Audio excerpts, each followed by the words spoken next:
Me perguntaram como minha trajetória política interferiu na minha vida.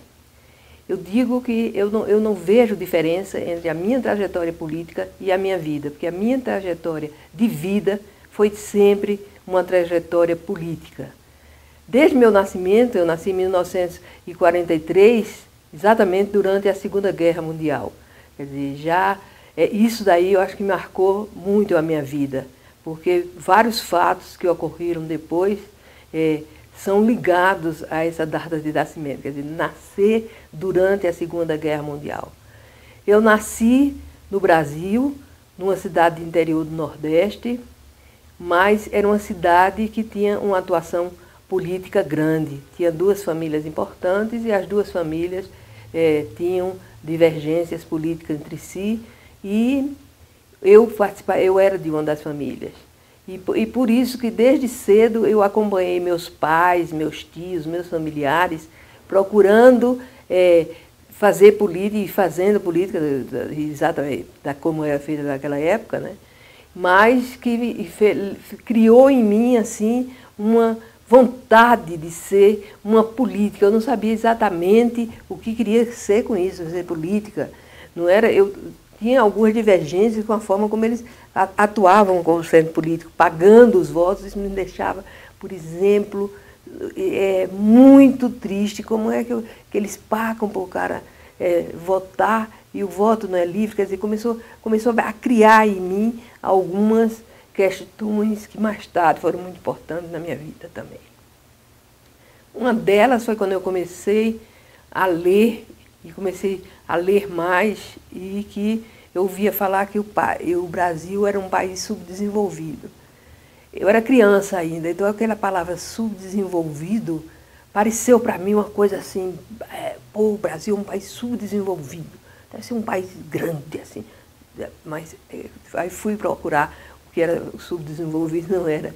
Era um país subdesenvolvido, não era nem desenvolvimento ainda. Então isso me entristeceu, porque, sendo um país subdesenvolvido, era um país que eu encontrava, por isso, a miséria lá na cidade onde eu morava, a miséria na capital do meu estado, que era Recife, Pernambuco. Quando eu passava de trem e via aquelas casinhas boiando nos rios, eu achava que talvez fosse bonito morar ali. E com essa questão do subdesenvolvido me trouxe que não, que aquilo era miséria, que o pessoal que morava ali era porque não tinham condições melhores de morar em outro lugar. E então, mesmo ainda na minha cidade do interior, Garanhuns, que não foi bem onde eu nasci em Correntes, mas Correntes é próxima a Garanhuns, e eu com 1 ano de idade fui para Garanhuns, então realmente é a cidade onde eu comecei a andar, comecei a falar, etc. Então, lá eu comecei desde nova, assim, tinha uma União de Estudantes de Garanhuns. Eu, uma vez, estava falando com uma grande amiga minha sobre essa entidade, e ela disse, existiu? Eu disse, como não existiu? Se eu estou dizendo que existiu, é porque existiu. Entende? E que existiu e era atuante. Agora, era atuante sem linha política definida, eu achava. Mas na época era uma posição definida de direita. Era o pessoal ligado à igreja, mas uma igreja ainda tradicional. Era um pessoal que, apesar de também aspirarem por um Brasil melhor, mas não sabia de que lado lutar para que esse Brasil fosse melhor. Ainda bem que eu tive uma grande coisa na minha história que me marcou muito, foi a minha ida de Garanhuns para Recife estudar. Entende? Meus pais, a princípio, não queriam deixar, porque eu era mulher. Naquela época, realmente, as mulheres acabavam de fazer o segundo colegial, que representava na época científico, clássico, etc. E ficavam em casa aprendendo a ser dona de casa. E eu fui para Recife estudar. E com 17 anos, então, indo para Recife estudar, eu, com essas características de querer ser política, etc., entrei numa faculdade que me trouxe assim maiores chances ainda, que era a Faculdade de Serviço Social de Pernambuco, que na época era considerada uma escola avançada do ponto de vista das ideias avançadas daquela época. Isso foi muito importante para mim. E naquela faculdade, a maioria mulheres, etc., mas todas assim avançadas do ponto de vista de já lutar por um Brasil melhor, de saber que as injustiças só sairiam se a gente tivesse realmente um governo popular, um governo que fosse capaz de trazer as mudanças para o país. Eu entro na JUC, onde tinha realmente, na época, os melhores quadros que se destacavam. Evidentemente que eu não vou dizer que nos outros lugares, nos outros partidos, por exemplo, PCB, tinham também destacados elementos. Mas eu estou dizendo que a minha experiência, que foi em AP, trouxe para mim, em JUC e depois em AP, trouxe para mim assim uma perspectiva muito grande de vida, uma visão nova, uma visão de que era preciso transformar mesmo, não era preciso mudar, era preciso transformar. E essa transformação tinha que ser feita já, porque nós caminhávamos, se não, para ser uma colônia na época dos Estados Unidos. Então é por isso que a palavra de ordem mais forte na época era abaixo o imperialismo norte-americano, né? Tire as suas garras de nós. E se fala tanto agora na questão do pré-sal, naquela época era que o petróleo era nosso. Nós sabíamos que não tínhamos tanto petróleo assim, mas aquele petróleo que nós tínhamos era nosso. Entende? E aí a bandeira de luta do petróleo era nossa, era muito importante. Também todas as perspectivas de lutar por esse país, a gente aplicava, e naquela época tinha uma música muito engraçada, que eu não me lembro mais como era no todo, mas dizia assim, o que é que você faz de manhã quando acorda? Escova os dentes com colinos, faço a barba com gilete azul, enfim, tudo você fazia com as coisas americanas, mas você tomava café, e café era brasileiro, então no Brasil tinha só café, só café. Então, isso era uma vontade muito grande. Então, mesmo saída de um colégio de freira, saída de uma cidade interior pequena e conservadora, eu logo nasceu em mim essas ideias avançadas, essas ideias de mudança. É evidente que eu não tinha nem ainda o parâmetro de até onde isso me levaria. Mas uma coisa era certa, a política estava dentro de mim. Por isso que eu digo que não há... ela fez parte de mim e mudou todo o sentido do que eu queria, do que eu tinha. Porque eu queria ir para Recife, estudar, arrumar um emprego, quer dizer, enfim. E quando estava já nos últimos anos de faculdade, que aí começou, aliás, quando eu estava na faculdade, veio o golpe militar, né? Eu entrei em 62, em 64 teve o golpe militar, que foi assim uma barreira, assim, uma quebra em tudo que eu estava sonhando, uma quebra, uma verdadeira quebra de ilusões, eu acho não só para mim, mas para todos os jovens que queriam essa transformação. Só que nós nos reagrupamos rapidamente, a AP já tinha nascido, mas nós nos reagrupamos totalmente na AP, né? Eu entrei em AP em 95, logo depois do golpe, e já vinha com essa ideia de antes do golpe. Eu já tinha me tornado assim um grupo que queria estudar o que a AP propunha para o Brasil, o que a AP propunha para a juventude, o que a AP propunha para o movimento operário, para o movimento camponês, que naquela época era muito forte, né, com as lutas pela reforma agrária. Então, tinha tudo isso e eu me integrei nisso com muita força, assim, muita vontade de fazer alguma coisa.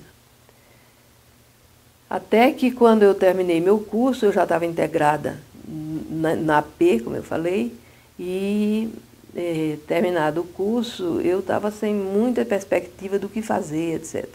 Aí, entre outras coisas, eu queria um pouco de liberdade, que a minha família não estava gostando dessas que eles achavam mudança e que não sabiam que aquilo já vinha desde cedo. Eu chamo assim um acúmulo da política na minha vida, entende? Ela foi se acumulando da forma que foi mudando as questões, as mudanças sociais, e que a minha vida acompanhou essas mudanças sociais, só que de uma forma crítica e de uma forma, para mim, muito chegada às questões já as questões mais novas, as questões desse mundo novo, que nem nós sabíamos direito como era, mas era ele que nós queríamos. Então, eu acho que essa foi uma questão muito importante na minha vida. Depois, quando eu fui para o Recife, que terminou o curso, como eu disse, eu fui para São Paulo. Eu fui, a princípio, para fazer um curso de pós-graduação e depois fazer um mestrado. Eu fiz o de pós-graduação, cheguei a começar a fazer um mestrado com Ottaviani, na USP. Aliás, isso foi muito interessante, como parte da minha vida e do meu crescimento. Porque Ottaviani me chamou para fazer como é que se diz? Uma seleção para fazer o curso dele. E aí ele chamou e disse, você fez serviço social em Pernambuco? Eu disse, sim.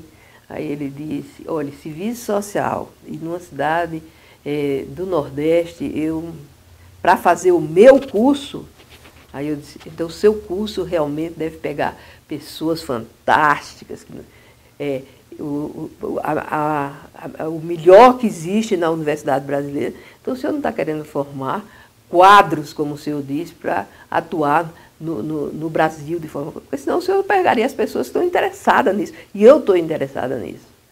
Aí ele me deu o atestado lá de que eu entraria no curso dele. Foi assim uma vitória de uma pessoa que sai do Nordeste para lutar lá em São Paulo e que encontra num cara como Ottaviani, entende? Quase que uma censura para eu entrar num curso, porque eu era nordestina, tinha vindo de uma faculdade nordestina. Mas eu acho que isso foi passado, não sei nem como é que nessa época, ou condições, o que ele pensaria. O certo é que isso daí deu mais estímulo. Mas quando eu estava nem na metade do curso, houve o ato institucional. E com o ato institucional, o curso acabou e eu entrei na clandestinidade, porque eu já tinha atuado em várias coisas ao mesmo tempo, junto ao movimento estudantil, junto ao movimento operário. Então, fui trabalhar numa fábrica, de têxtil. Na época era Linhas Correntes, hoje é a Color Linhas, ainda que existe, é uma fábrica de capital internacional. E lá eu vivi como operária, né?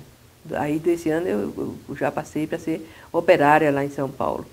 E com essa vida minha de operária em São Paulo, eu realmente, aí foi que eu me formei na vida, né?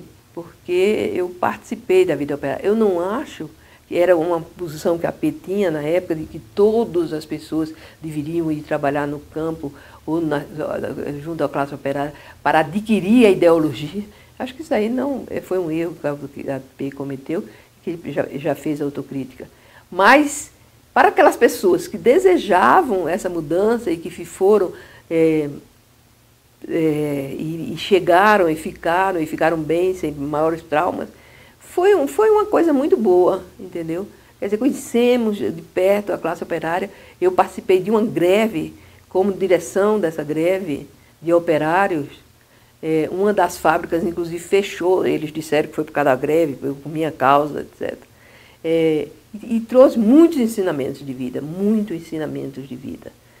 E morar com eles também, viver a vida que eles viviam, foi uma coisa muito interessante. Mas eu saí de lá e entrei na clandestinidade profundamente, né?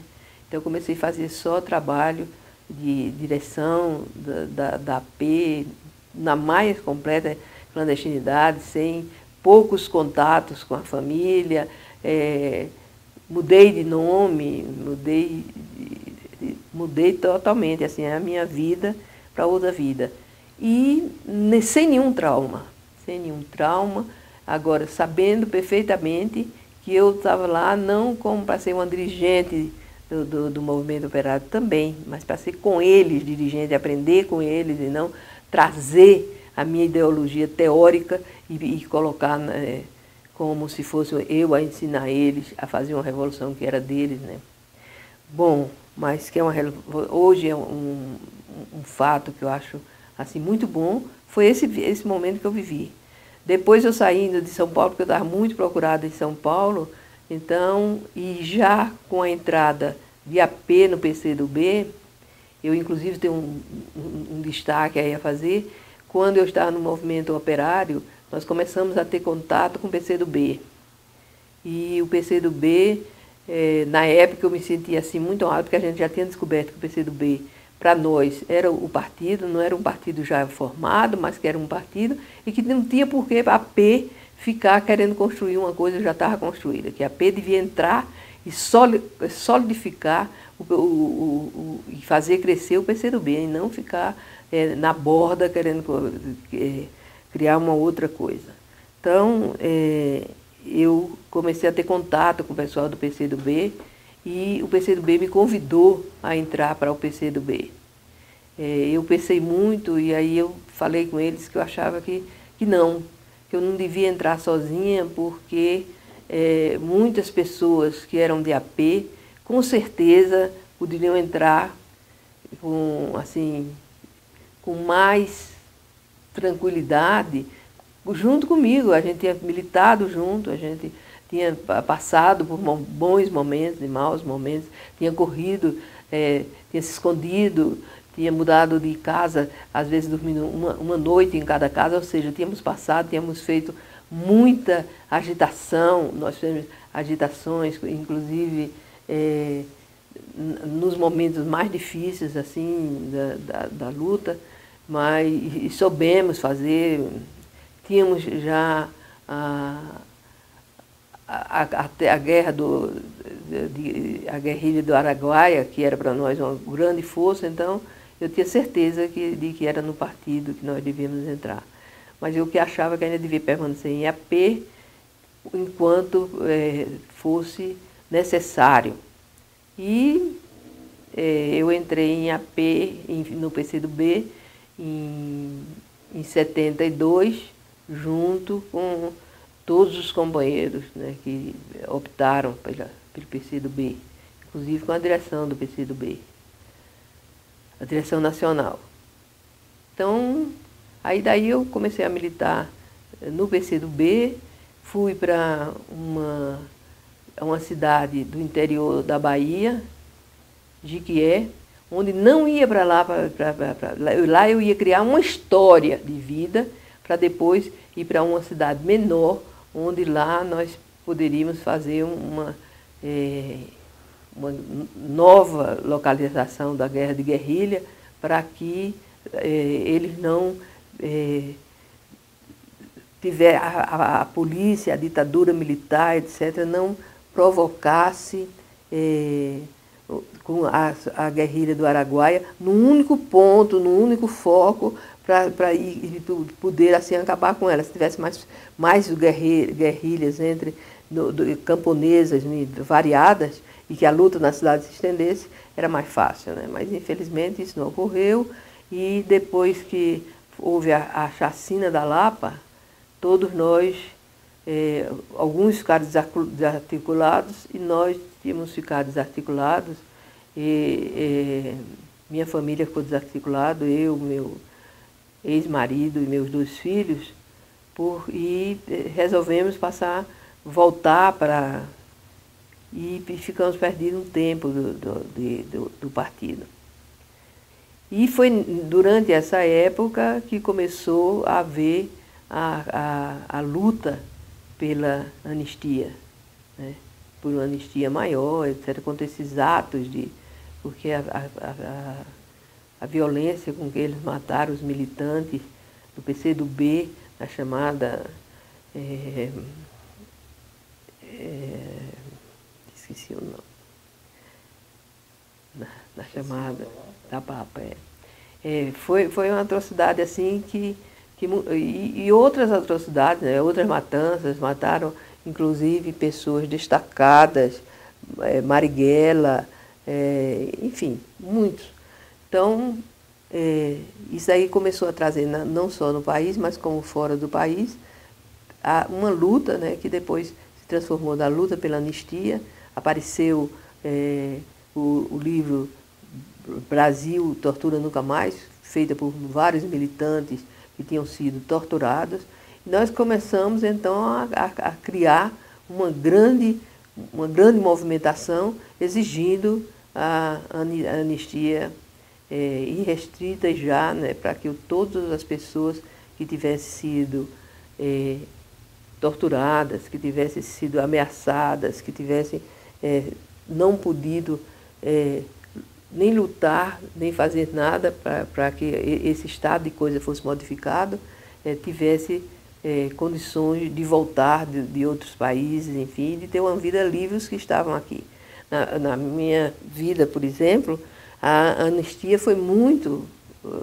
teve um papel importante. Eu já morava aqui no Paraná. Quando eu cheguei aqui, eu fiquei sabendo que eu tinha sido condenada à revelia, tinha pego 3 anos de prisão e 5 de atos civis caçados. Então, que eu estava numa situação assim, bem muito difícil para voltar a ter uma vida normal, com todas normal entre aspas, né, mas com todas as possibilidades de se empregar, de trabalhar, de fazer, de sair, fazer lutas também, etc., por conta de que já estava ligada a isso.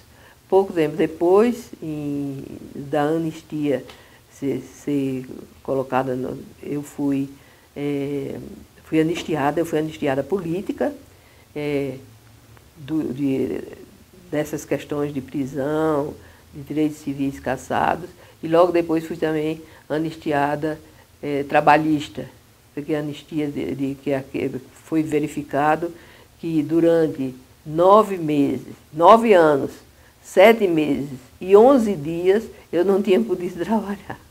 Eles contam 9 meses, 9 anos, 11 anos, 9 anos, 7 meses, desculpa, hein, gente, faz muito tempo, eu ando me esquecendo às vezes, mas são 9 anos, 7 meses e 11 dias sem poder trabalhar. Porque se eu tivesse ido trabalhar nesse tempo, eu teria sido presa. Então, eu digo, bom, a conta foi essa para mim. Mas, na realidade, para mim foram 12 anos que eu não consegui trabalhar em qualquer lugar, porque eu seria procurada, eu seria encontrada rapidamente. E então, foi por isso que eu depois fui anistiada pela anistia trabalhista. Então, minha vida foi uma vida que, como você vê, durante todo o tempo, depois da anistia, eu comecei a participar do movimento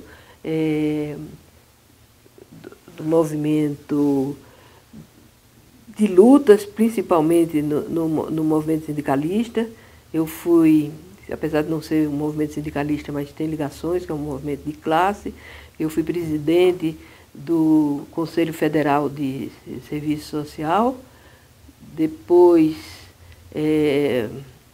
fui presidente dos trabalhadores da LBA, que também foi um negócio importante, fui do Conselho Nacional de Assistência Social, do Conselho Nacional de Seguridade Social, que já são aqueles conselhos criados com a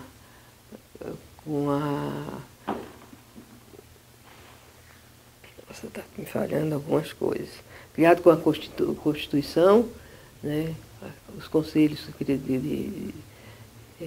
criados com a Constituição, e depois voltei, fui da CUT, da CTB, estou na CTB atualmente, e com a militância que eu considero que é importante para a minha vida, sem me desligar da luta pelas mulheres, e, enfim, por todos os movimentos sociais que hoje nesse país são de uma importância grande para que a gente bote no rumo de novo a luta brasileira, de fato, de pé, contra o imperialismo americano e todos aqueles que queiram transformar esse país em um país de segunda via, entende?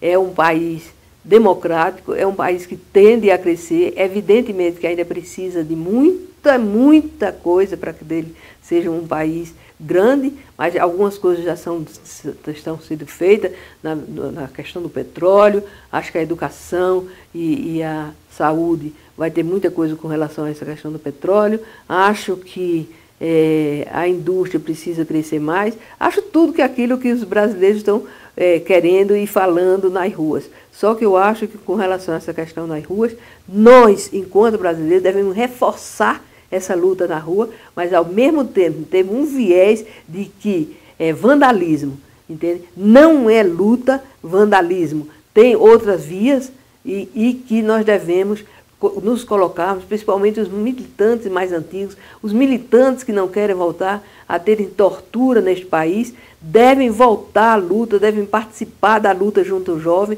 devem levar aquilo que é o nosso papel hoje, levarmos a nossa experiência, levarmos aquela experiência de que temos de todo esse tempo que nós travamos luta. Essa é a nossa participação principal, entende? Lutarmos contra as torturas que estão aparecendo agora, inclusive contra civis, como foi o caso do Amarildo e de outros, para mostrar o seguinte, que nós também vamos transformar a polícia numa polícia para um governo democrático. Talvez eles não tenham aprendido isso, mas vão ter que aprender. E outra coisa, as próprias Forças Armadas, entende, se alinharem na defesa de um governo democrático, de um governo que quer lutar pelos ideais brasileiros de ser um país forte, um país digno, um país democrático, um país que vise lutar, a meu ver, pelo socialismo. Um socialismo novo, um socialismo baseado nos princípios teóricos marxistas-leninistas, mas que tenha a cara do Brasil. Você menciona, Fátima, no teu depoimento que você entrou na AP em 65. Foi. Mas a AP foi criada em 62. Em 62. E quais tarefas você exerceu pela AP? Nossa, eu fui dirigente da AP em Recife, fui dirigente municipal de AP em Recife.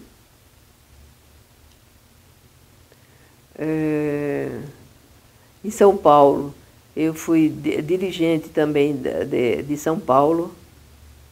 Naquela época era considerado, era comitê da seção de São Paulo, de AP, Comitê Seccional de São Paulo, onde eu era responsável pelo movimento estudantil e pelo movimento operário. Naquela época o movimento estudantil, inclusive, era liderado, o presidente da UNE era Onestino, e eu tinha um excelente assim, contato com ele, ambos de AP, né, e a gente desenvolveu um trabalho juntos muito legal. E como que era essa tua atuação, teu cargo de dirigente? Como eram os seus dias de dirigente? Como eram meus dias? Acordava às 6 horas da manhã, dormia 12 horas da noite. Mas eu ia nas faculdades, entende? Lá sempre tinham militantes, simpatizantes, etc. Eu fazia reunião com esse pessoal, entende? Eles levantavam os problemas que existiam e a gente traçava teses, ou qual tipo de luta tática que a gente faria para lutas mais estratégicas, e inclusive dentro das lutas táticas, as lutas estudantis mesmo, as lutas do dia a dia das faculdades. Então tínhamos uma visão assim de partir da faculdade para entende, as posições mais gerais. E quando tinha manifestações, nós participávamos das manifestações, falávamos nas manifestações. Nós tínhamos assim, uma ligação com o movimento muito aberta. Não tinha assim, nós íamos, principalmente nos sedes ali em São Paulo, quando foi preso, teve um cara que foi preso, e ele dizia, se vocês quiserem pegá-la, podem ir no SEDES que a encontram. Porque realmente eu ia muito no SEDES. É que o pessoal de UNE ia muito lá, o pessoal lá de São Paulo, de outras faculdades, era uma espécie assim de... A freira, era uma freira lá que dirigia, ela era muito aberta, ela era muito legal. E aí eu só me esqueço o nome dela. E aí nós íamos lá para fazer reuniões amplas, assembleias, não sei o quê. Evidentemente que tudo muito escondido. Respondi? E você era responsável também por integrar novos quadros? Sim. Tanto é que eu era do movimento operário, e no movimento operário eu integrei muitos quadros. Porque aí eu ia para as fábricas de manhã, a gente também tinha contatos no movimento sindical, e a gente também fazia reuniões, o mesmo tipo de coisa, fazia reuniões, só que lá a gente também fazia no movimento estudantil, mas no operário a gente fazia muitas discussões sobre o marxismo-leninismo, e eles diziam, tais caras são mais ou menos presos, como eles trabalhavam com os caras, a gente era quem ia conversar com o pessoal, para que se houvesse alguma coisa, eles não ficarem... por exemplo, na greve que eu fiz, quando acabou a greve, eu saí e nenhum deles foi preso. O pessoal, eles sabiam que a liderança era minha, que eu era quem estava com coisa, apesar de que os operários continuaram a me receber, a fazer reunião comigo, não sei o quê, mesmo quando eu tinha saído da greve. Mas eles achavam que eu era a cabeça e andava procurando. Mas foi criado assim, por ele mesmo, um negócio muito legal, assim, de se encontrar comigo em determinados lugares, enfim. Eu tive uma militância enquanto direção, tanto de AP como do PCdoB, muito aberta, muito... Eu tenho um jeito meio forte, assim, de falar, de não sei o que lá, que às vezes as pessoas pensam que eu estou brigando ou impondo. Mas isso é de que, realmente, gente, eu desde pequenininha, como você percebeu, eu tinha o sangue. Meu avô era não sei se você vai imputar isso, mas o meu avô era advogado. Ser advogado no Brasil há 100 anos atrás era muito difícil. E ele era advogado, entende? E então ele fazia jornal, uns jornais. Eu agora fui procurar esses jornais, Meu irmão disse que os jornais estavam muito acabados e que ele jogou fora. Assim, pô, mas tem processos hoje de retomar esse negócio, muito caros. Mas então era meu e teu, você devia ter deixado para mim, eu ia querer esses jornais, porque eram uns jornais bem interessantes, entende? Para a época. E ele foi assassinado, exatamente por conta de lutas políticas, dessas coisas, lutas pela terra, onde ele tinha assim, sempre um papel de destaque, um papel de ser o mais avançado, de querer o mais avançado. Então, depois toda a minha família assim, era ligado a isso. Então, é o meu jeito de falar. Eu tenho esse jeito de falar, mas não estou brigando, nem querendo impor nada a ninguém. É para dizer que era só a coisa meio parada, assim, a coisa tinha muito coisa, por exemplo, essa luta de 1º de maio foi um grande avanço, assim, a Praça da Sé estava lotada de operários, entende? Aí os caras vieram, ficaram no palanque, e o pessoal operário começou a jogar pedras, eles correram, se entraram na igreja da Sé, se fecharam lá, e os operários tomaram o palanque, falaram, foi um negócio legal.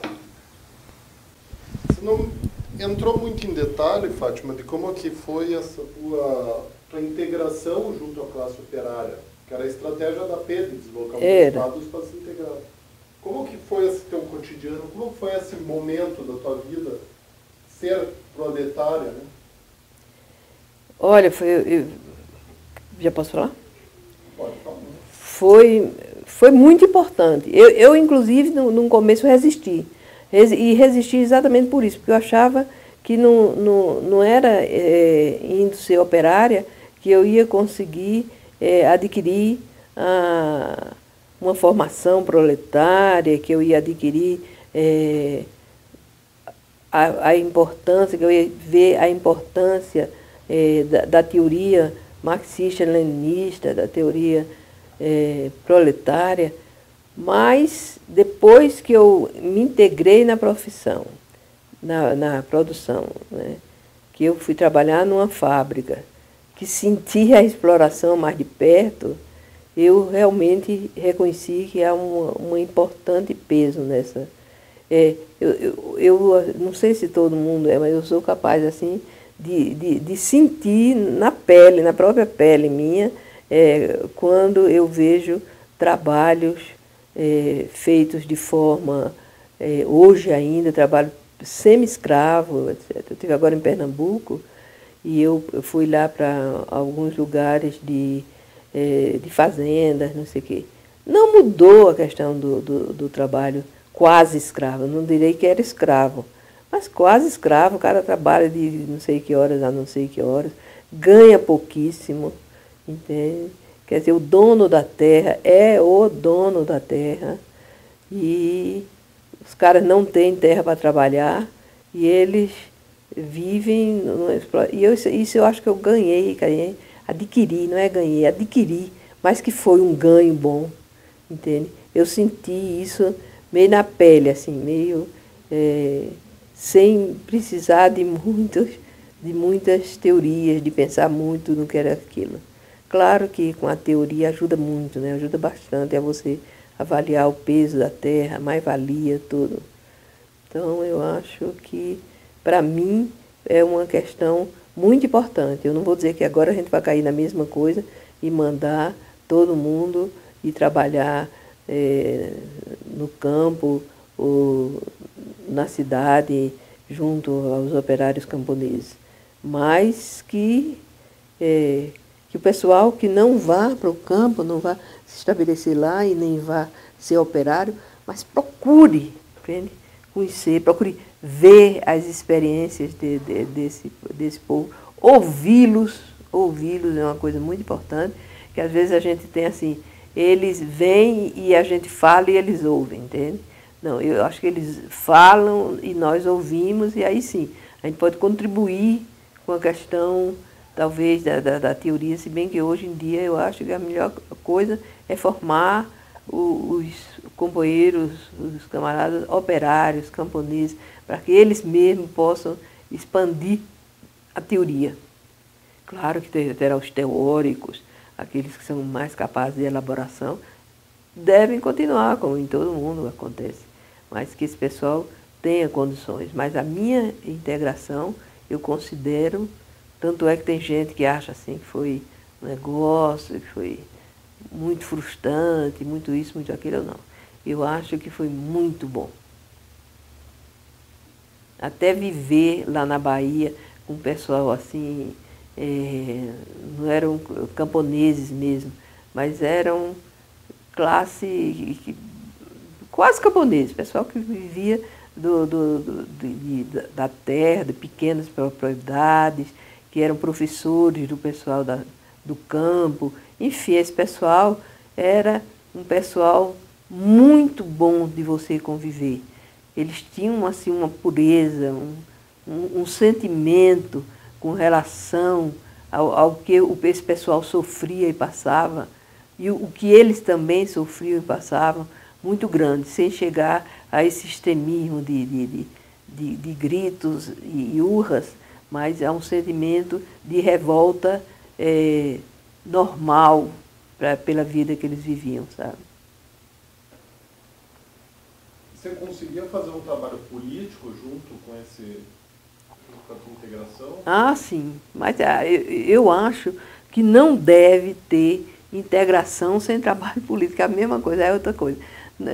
Integrar tem que ser integrado mesmo. Para integrar você tem que ter política. Entende? Se você for lá só para se integrar o quê? Aí sim, quer dizer, se as pessoas vão com a cabeça só de se integrar e de ficar amiguinhos, não tem condições. Porque a integração tem que ser perfeita, tem que ser principalmente uma integração política. E como foi esse trabalho político? Olha, o próprio trabalho político de você ficar num lugar esperando um tempo, formando uma história para poder ir para um lugar mais onde você ia desenvolver um trabalho político maior, de organizar mesmo para uma luta, etc., depende disso daí, entende? A gente vê hoje que a Guerra do Araguaia, todo mundo sabe que ela começou antes da hora, entende? Porque o pessoal não tinha ainda, não tinha criado ainda muitas raízes lá na terra, entende? Então, você tem que criar essas raízes, e essas raízes não se criam tão rapidamente, e não se criam se você chega lá sem uma história. Você veio de onde? Eu vim dali, não sei o quê. Você vê, por isso que a gente ia dizer, nós viemos do Jiquié, na Bahia, lá a gente trabalhava nisso, entende? Os meus filhos nasceram lá, então, quer dizer, é toda uma história que eles gostam de saber. Então, eu acho que a minha integração lá não foi uma integração fantasiosa, foi uma integração política. Quanto tempo você ficou nesse trabalho em Jequié? 5 anos. E vocês já se sentiam suficientemente integrados? Nós já estávamos em mudança para outro trabalho. Quando... Teve um trabalho armado lá? Não. Passou essa fase do fórum? Não teve. Você lembra por quê? Porque não tinha feito ainda, não tinham sido estabelecidas as condições. As condições objetivas existiam, mas não existiam as subjetivas ainda, de realmente o pessoal estar... eles nos tinham assim como pessoas um pouco diferentes, assim, que lutavam, que entendiam de muita coisa, assim, mas ainda não era, e também não era lá que a coisa desenrolar, entende? Mas não era ainda aquela coisa de que eles iriam conosco para onde a gente fosse e fazer o que nós... Porque é também uma luta deles. Aliás, era uma luta principalmente deles. Não era uma questão pela terra mesmo. Então você teve uma integração junto à classe operária e junto ao campesinato. Não foi mesmo... o campesinato tido aí como essa faixa que praticamente é o apoio ao campesinato, né? Os caras que pegam as cargas, por exemplo, a gente era de um cara que tinha um caminhãozinho bem velho já, mas que ele trazia a produção dos caras para a fábrica, para a feira, entende? Tinha uma ligação assim mais... Pequenos proprietários que tinham... vendiam leite, vendiam verduras. Então... Qual que era o teu trabalho lá, especificamente? Olha, nessa região do campo, o meu trabalho era mais fazer a parte de conversar com as mulheres, o que já era difícil, porque é uma coisa bem diferente, entendeu? Mas como eu tive 2 filhos lá, o pessoal inclusive chegou a brincar comigo, disse, olha, a gente pensou em você se integrar com as massas, mas não adquirir o que elas têm de atrasado, que era ter 2 filhos em 2 anos. Aí eu disse, não, mas isso facilitou, por incrível que pareça, uma facilidade, porque todas elas eram chegadas a essa questão de ter filho, de criar filho, e eu tinha todas as coisas, de filho ficar doente e eu ficar desesperada, porque não tinha médico, e levar para médico, e correr para médico, entendeu? Quer dizer, então, elas me tinham como uma pessoa que eu fazia isso, que eu brigava lá no hospital porque eu não tinha médico, porque eu entende? Comecei a estudar lá, porque aí eu não estava empregada, eu comecei a estudar, fazer o supletivo, porque eu estava pensando em fazer o supletivo, depois fazer o supletivo segundo grau e entrar numa faculdade, porque lá as faculdades estavam começando e era assim um jardim para um trabalho político, porque o pessoal estava indo com ideias novas, mas eram todos filhos de camponeses. Então você pensou, Fátima, em fazer isso depois de formada, fazer de novo... Eu fiz de novo o supletivo. Com outro nome, com outra identidade. Com outra identidade.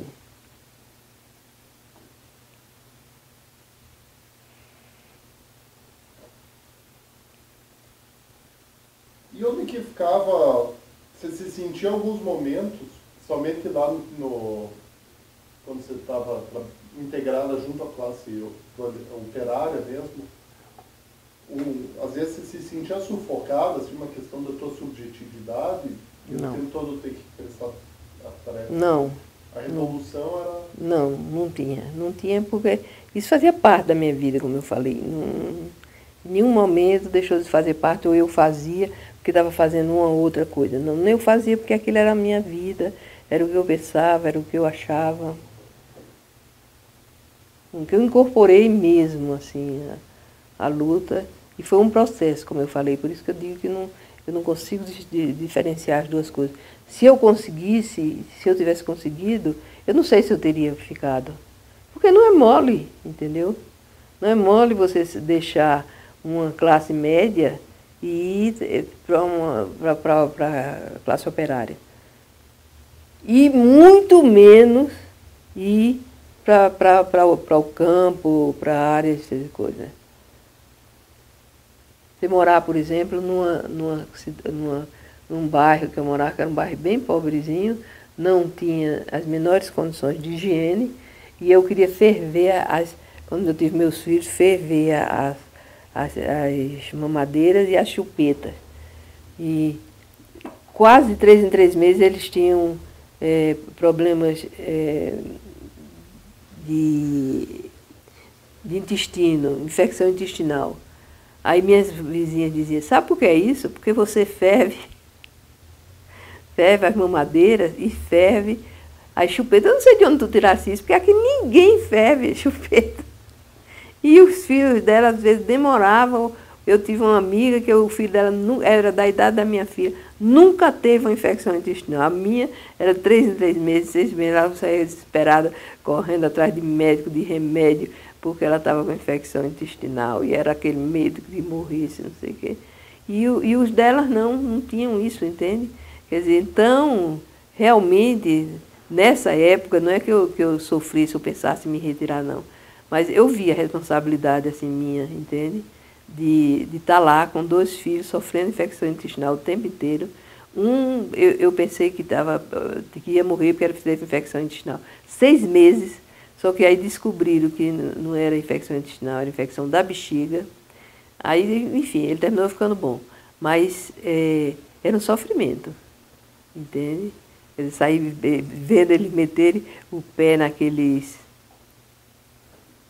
aquelas lixeiras de tudo, de porcaria. Isso aí eu não vou negar. Se era preconceito, eu não sei. Agora, não foi nunca para dizer assim, saia, volte para seu lugar. Não, porque inclusive meus pais ofereceram para eu ir para o exterior, quando os 2 meninos nasceram. As 2 crianças, né, que é uma menina e um menino. Eu disse, não vou sair do Brasil. Entende? E se existe falta de coisa, que por sinal existe até hoje, né? Mas se existe essas coisas, é aí que eu preciso ficar. Vocês não estão vendo, vocês vêm dizer coisa para mim, que é quando me assegura mais ainda a vontade de ficar. E foi por isso que durante um grande tempo eu trabalhei junto às políticas sociais.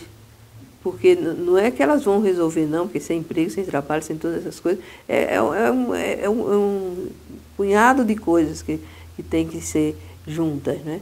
Mas sem saúde mesmo, sem educação, não tem como. E aí eu vou sair, vou deixar isso. Entende? Isso foi o que eu sempre fui contra. Agora, é meus filhos que estão lá fincados com os pés lá. Mas aí isso não vai me tirar da tese, vai ao contrário. Claro que eu vou ter sofrimento quando eles estavam com infecção intestinal. Claro que eu morria de medo que eles morressem. Mas eu sabia que se eu saísse, eu estava saindo de uma situação que eu estava querendo mudar. Entende? E se eu saísse, o pessoal de lá às vezes nem entendia, quando me gozavam, por exemplo. Dizia, não, quanta gente já morou aqui, já criou filho aí com essas coisas todas, entendeu? Aí eu dizia, não, eu sei, era duro. Mas eu acho que eu resisti por conta dessa questão de ter uma empatia, eu acho, muito grande com o pessoal, muito grande em saber que eu estava ali com uma missão. Eu não estava ali porque eu estava querendo. Também não era nenhuma missão assim, salvadora ou religiosa. Era uma missão de pessoa mesmo, era uma missão de gente com gente. Esse tempo todo mantendo se correspondendo, mantendo contato? Contato com o partido, assim. Já com o PCdoB? Né? Não, já com o PCdoB. A gente tinha uma visita assim, 15 dias com um dirigente do PCdoB. Ia lá em nossa casa, se hospedava, ficava lá, a gente dizia que ele era primo nosso, nem me lembro qual era, mas tinha e como eles eram muito ligados a nós, tudo que a gente dissesse... E quando você veio para o Paraná? Bom, eu vim para o Paraná depois da chacina da Lapa, foi em 76, não foi? 76. Eu vim em 77 para o Paraná. Porque 76 acabou, nós ainda ficamos lá um pouco, não saímos correndo, a gente confiava nos companheiros também. E depois, eu só saímos porque nós ficamos completamente sem direção e sem rumo, né?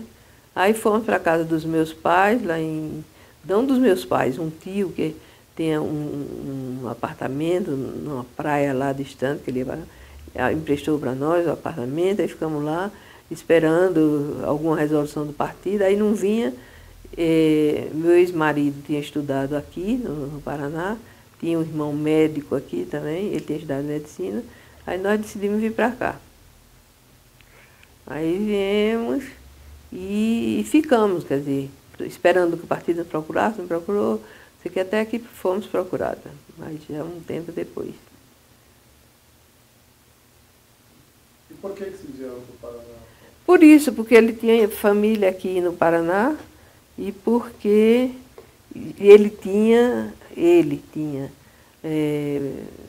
militado aqui no Paraná. Esse período que você menciona que ficou desempregada, foi em qual período? Você foi anistiada depois? Que eu fui, é o período, quer dizer, eu fui ruim quando eu fui desempregada. Fiquei empregada fiz pequenos trabalhos, assim. Mas foi na época quando eu saí daquela fábrica que eu falei, Peraí, que ano foi aquele? Os anos, às vezes as datas para mim são meio complicadas. Não, o ato institucional foi em 68. Pronto, eu saí antes do ato institucional. No ato institucional eu já estava na clandestinidade. Então eu saí em 68 da fábrica. E aí fiquei esse tempo todo trabalhando assim, você se dando curso, da fábrica, porque estava sendo procurada. E daí você vai para... Não, aí eu fico lá em São Paulo, mas com outro nome, com outra característica, etc., morando em bairro operário, mas sem trabalhar em fábrica. Aí eu estava também Quanto tempo? Depois de sair da fábrica em São Paulo? Em São Paulo fiquei 5 anos. 5 anos? 5 anos. Aí esses 5 anos eu fiquei como direção. Não foi 5 anos, porque 5 anos eu fiquei lá o total. 68, 73, foi isso mesmo, 5 anos. Daí você vai para a Bahia e Pois fica até 78. Isso, é, exatamente. E onde que você lembra bem onde que você estava no dia do golpe, em 64? Ah, eu estava em Pernambuco, eu fui para a faculdade, e na faculdade, tem uma história interessante aí. Eu fui para a faculdade e quando eu cheguei lá fiquei sabendo, né, do golpe. Pelo caminho eu já tinha visto muita coisa. A gente já sabia, né, porque a questão daquele comício com Jango, do pessoal da Marinha, já tinha dado um alerta para que as coisas não iam continuar muito tempo, né? Mas a Arraes estava assim, muito firme, achando que não ia haver nada, não sei o quê. Aí, quando foi no dia do golpe, eu fui para a faculdade cedinho, eu ia cedo. Aí, chegando lá, já fiquei sabendo que tinha havido o golpe e que eles estavam na frente do palácio, o Palácio das Princesas, que é o palácio do governo de Pernambuco, né, com todas armado e aqueles tanques de guerra, não sei o quê. E aí nós fomos distribuir panfletos, fizemos um panfleto, aquele panfleto que era de Brizola, formar grupo de 12, ou era de 11, 12. De 12, formar grupo de 12, e a gente foi distribuir aquele panfleto nas faculdades e na rua. Eu e tem um cara que depois foi vice-governador de Arraes, mas a gente foi como estudante, assim, totalmente sem saber de fato, porque se a gente tivesse tinha sido preso e tinha ido para Fernando Noronha, não para tomar banho de mar, mas porque lá era um presídio. E eles estavam pegando avulso assim, levando todo mundo para o presídio de Fernando Noronha. Mas não houve nada, a gente passou a manhã inteira distribuindo, vamos para tal lugar, vamos, aí a gente ia distribuindo, vamos para tal lugar, vamos. Aí, por fim, a gente resolveu ir distribuir em frente ao Palácio da Rádio. Quando a gente chegou lá, foi que viu que não tinha a menor chance de distribuir lá, a polícia estava lá em peso, e o Arraes não tinha sido não tinha se entregado ainda, né? Porque ele não queria sair pelas portas do fundo, queria só se fosse preso, pela porta da frente do palácio a ditadura não queria, porque aí não sei o quê, e aí estava um maior rolo por causa disso. Então, mas ele já estava preso e já tinha um novo governo, mas, bom, lá o caos já estava assim. Aí a gente marcou, fomos lá para a faculdade de engenharia, eu acho que foi. Aí chegamos lá, marcamos uma manifestação, uma passeata para de tarde.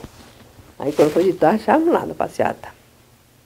Aí a passeata saiu e de repente tinha aquela barricada de policiais na frente.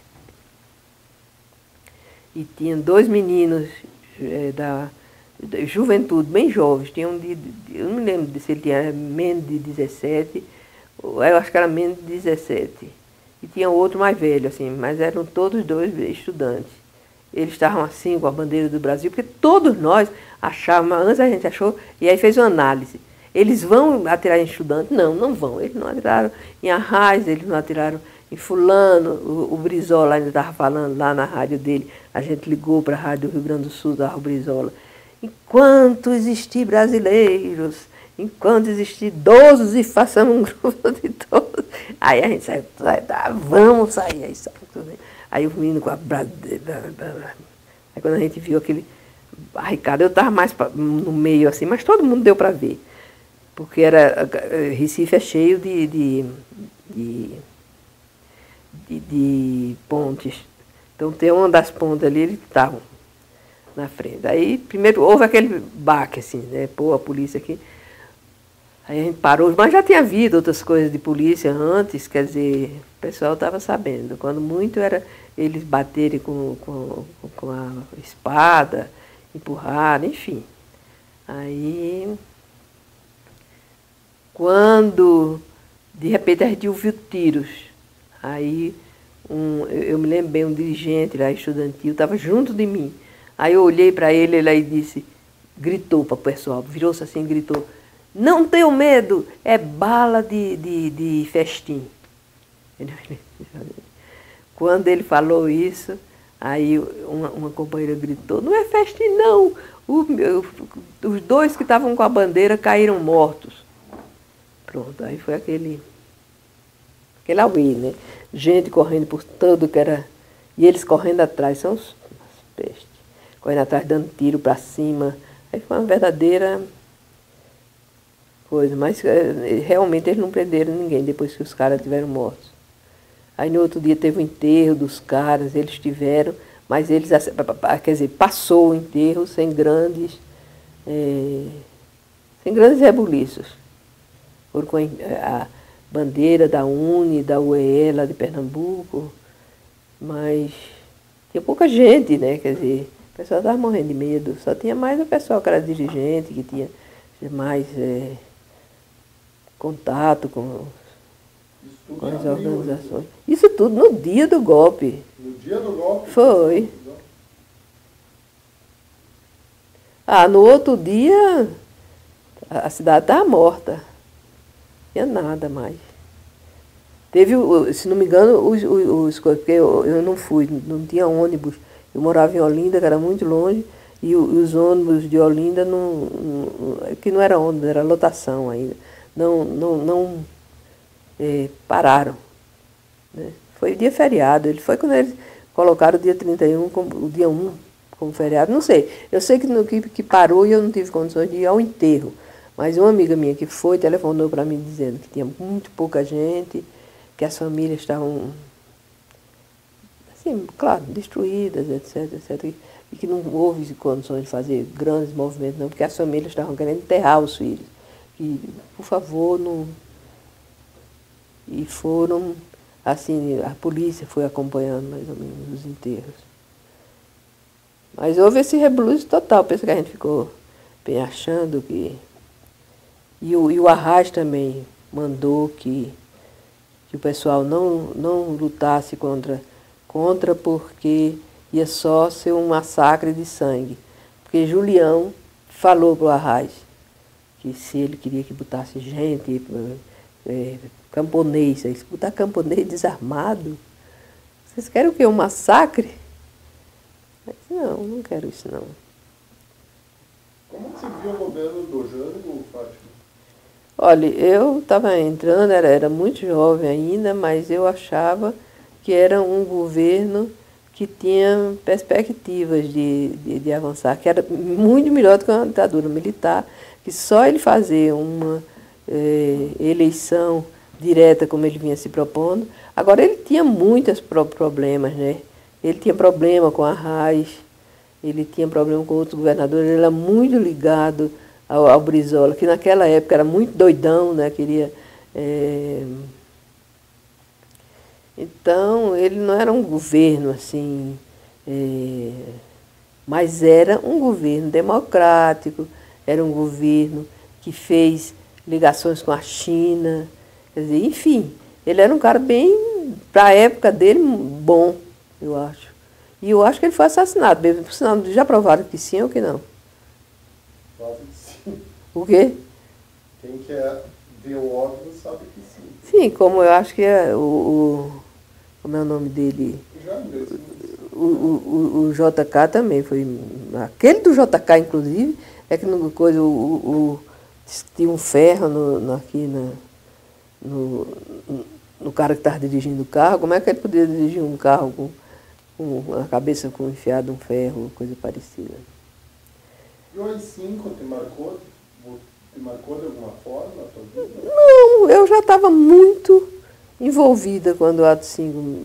Eu acho que o 64 me marcou mais do que o ato 5. Sabe quando é que você está assim naquela vibração, naquela coisa. Só não me marcou mais porque logo eu encontrei a perspectiva de AP.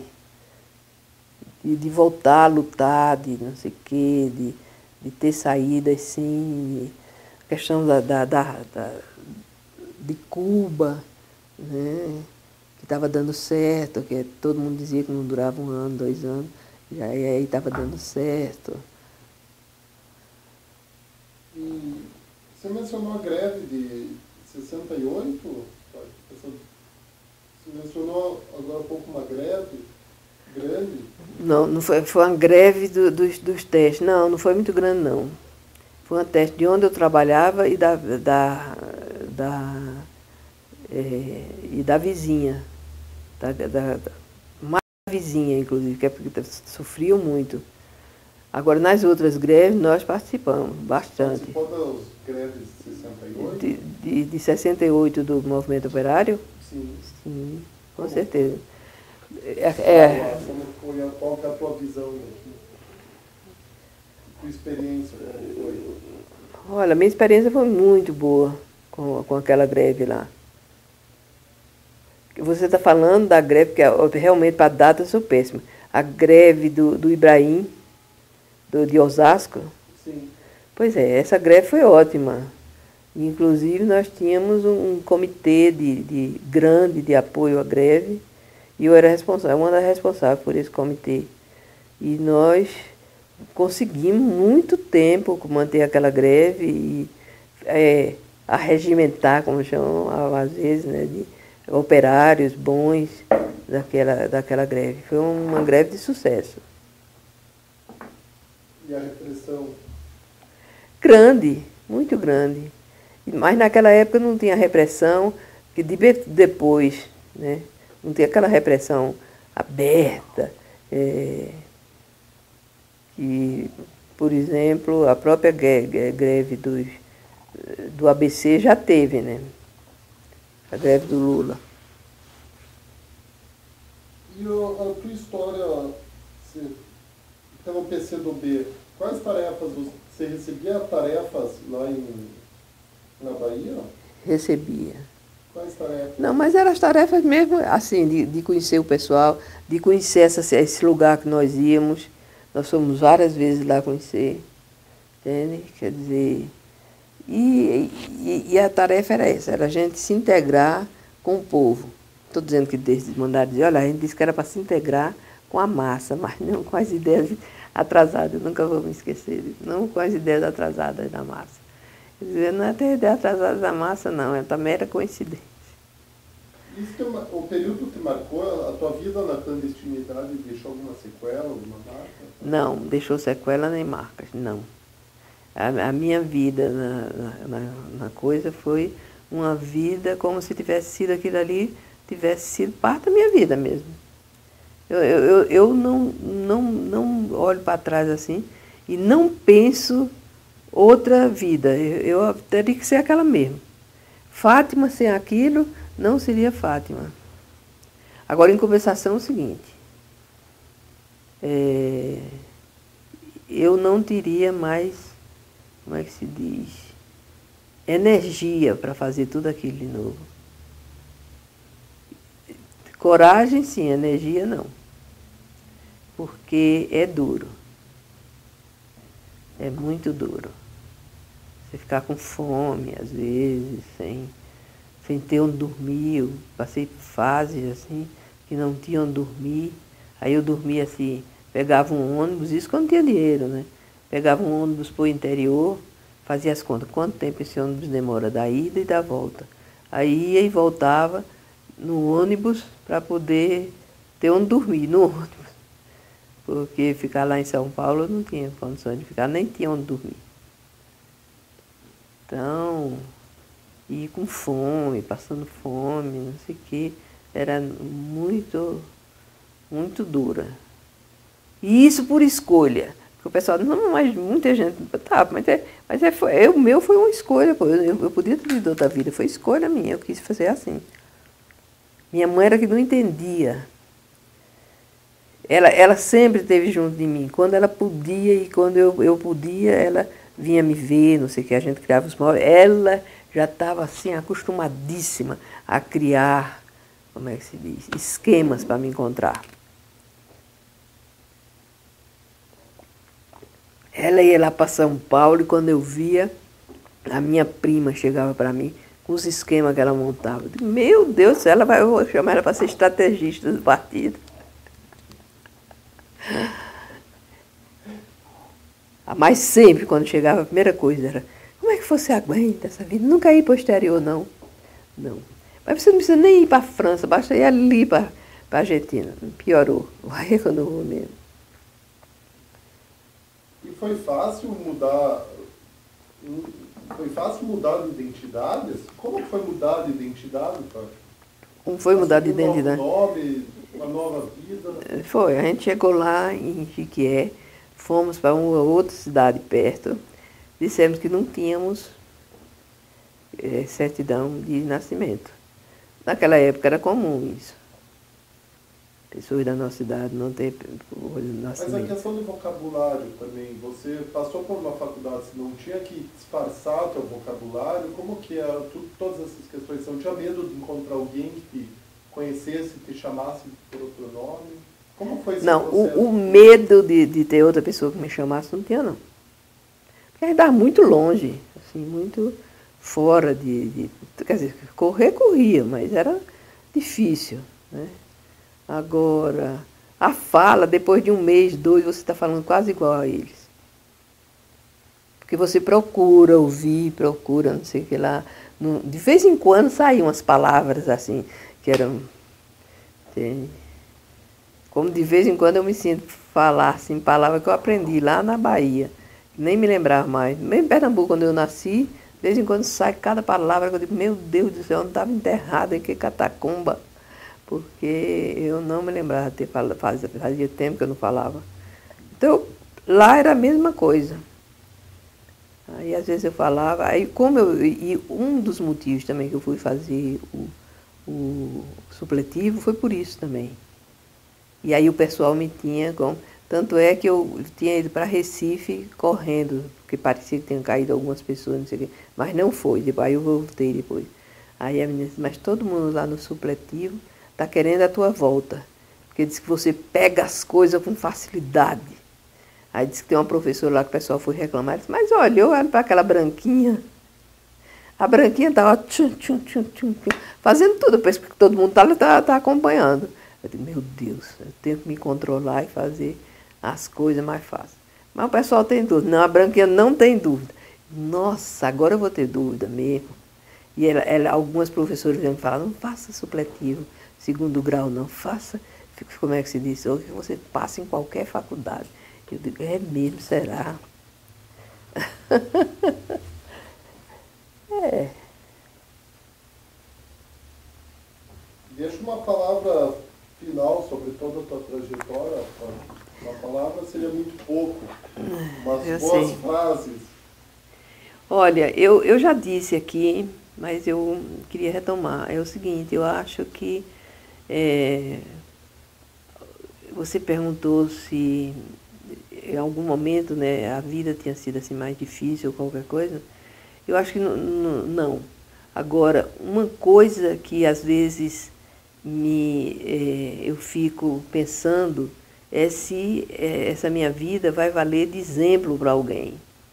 Entende? Não exemplo das pessoas voltarem e fazerem as mesmas coisas que eu voltei, mas aquela fé, entende? Aquela certeza de que você está fazendo e o que você está fazendo é o certo, de que você está querendo transformar, de que você está lutando pelo bem da humanidade, que você está querendo que o teu país cresça, que você está fazendo o que é certo. Então, se essa minha história serviu de alguma coisa, se a vida que eu tive serviu de alguma coisa para isso, eu já me sinto assim, que eu realmente tive uma vida feliz. Vai lá. Deixa eu ver, porque eu sei essa música todinha agora eu não cantei direito, não. Assim. Que música que é? Essa música era do CPC da UNE. CPC da UNE. Era.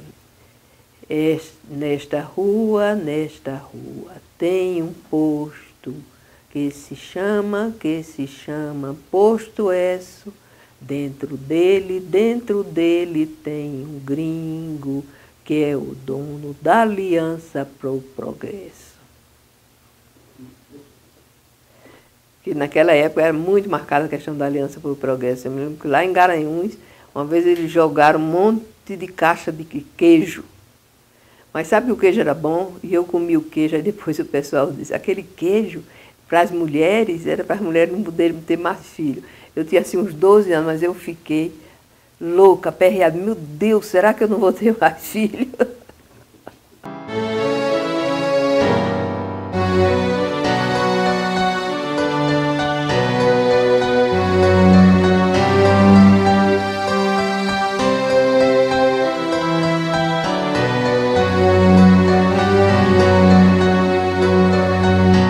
Ouça bem esta canção, ela fala pra você.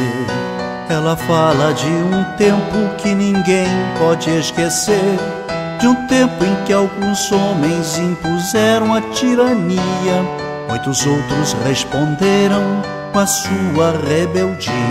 Os tiranos implantaram longa noite de terror, tentaram calar a todos, provocando muita dor. Censuraram a cultura e toda a cidadania, calaram toda a voz, promovendo a vilania.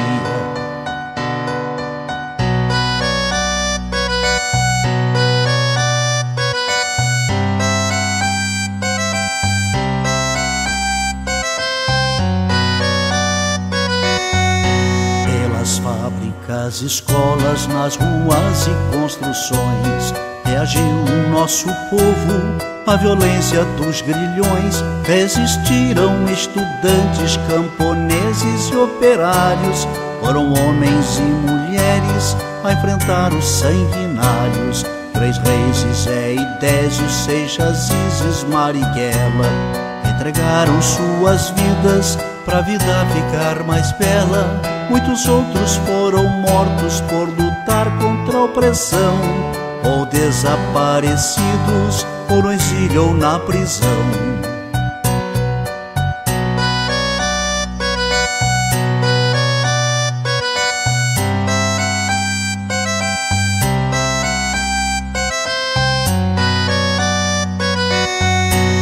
Com a luta desses homens derrotou-se o opressor. Muito sangue derramado, muita lágrima e suor. Quem tem medo de retorno não se sinta equivocado. O terror que foi um dia poderá voltar dobrado. A mesma vigilância de quem ama a liberdade poderá impedir que volte o império da maldade. Mas a luta continua por justiça e pelo pão, pela reforma agrária, por saúde e educação.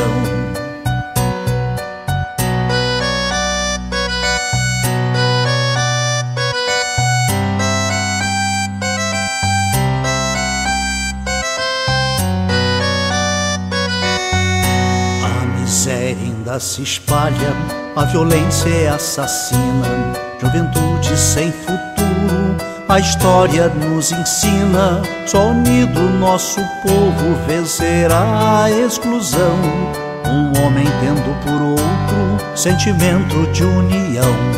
O recado já está dado pro vizinho e seu irmão. Quando a luta cai, o outro estende a mão. Não se cale quem tem fome, quem tem sede de ternura, pois a vida favorece a quem luta com bravura.